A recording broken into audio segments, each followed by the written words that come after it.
Hi kids, Jusby the Clown and Comedy Consultant. It is the first day of summer. I worked my last day at the elementary school today. They had a half day, they had a little parade, they had a big assembly. It was all fine and dandy. Tomorrow is the first day of clown camp. That'll be Thursday the 23rd of June, 2011. I have just come from a gig, a spontaneous, last-minute singing telegram from a dude who wanted to surprise his honey, his wife, at her job. And he wanted to classy it up with the clown in a tuxedo with a big old top hat. So I'm going to tell you a little bit about how I'm dressed and how that went in clown camp today. This tuxedo coat here goes back in my wardrobe since 1996, 95, 96. It was my first, my big piece there for my first clown character, Jin, when I was in Circus Olympus at Evergreen State College there. And it's been clownified with primary colored buttons and a pocket square by our clown seamstress at the Red Nose Brigade, Nita. And I'm wearing this top hat, beautiful big top hat from Wind Up Here, because I've had some other, you know, the hard shell top hats. I've got a number of hats over here, right? We could do a whole thing about hats, but compare it with this one, okay, to this guy. Eep, op, op, abracadabra, rabbit out of the hat. Abracadabra, bigger rabbit out of the hat. I also keep these little slips of paper in here, and these are for different little clown chores activities to remind me to practice certain things, and there are henna and face paint. This is the third take on this particular vlog. I don't know if you need to know that, but the first time I pulled out of here it said garage. It was in the garage. It was perfect. SD card was full from videos from Fairy Worlds. Trish came back from Fairy Worlds and she was energized. She is ready for clown camp. And so am I, and it is tomorrow. Wah!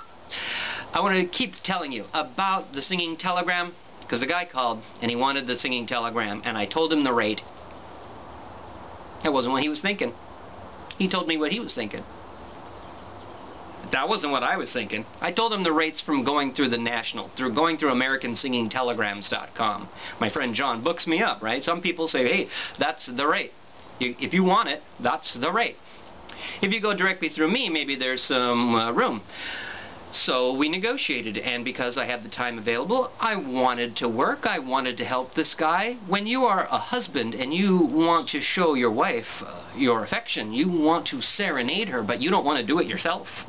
You would rather show her that you're a classy guy by hiring a clown in a tuxedo. That makes him classy, right?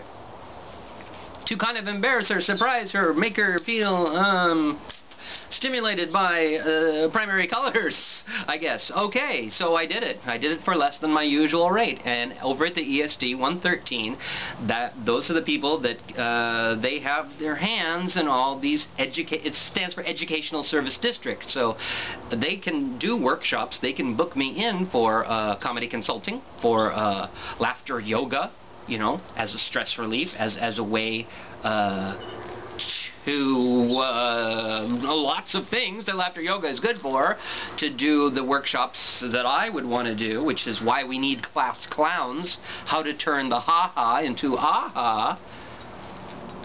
So I did the gig, and part of what I did when I dressed myself up in a tuxedo with the top hat was to wear my medals.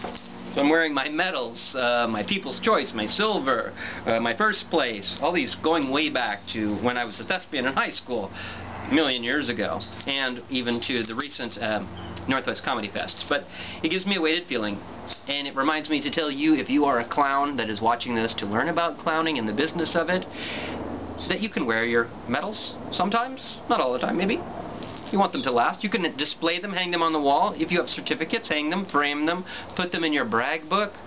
Remember them. Use those words on your website in your materials. If you are People's Choice, go ahead and tell people that. And remember that when you're negotiating, so that you don't get to your resentment level and you don't actually want to do the work.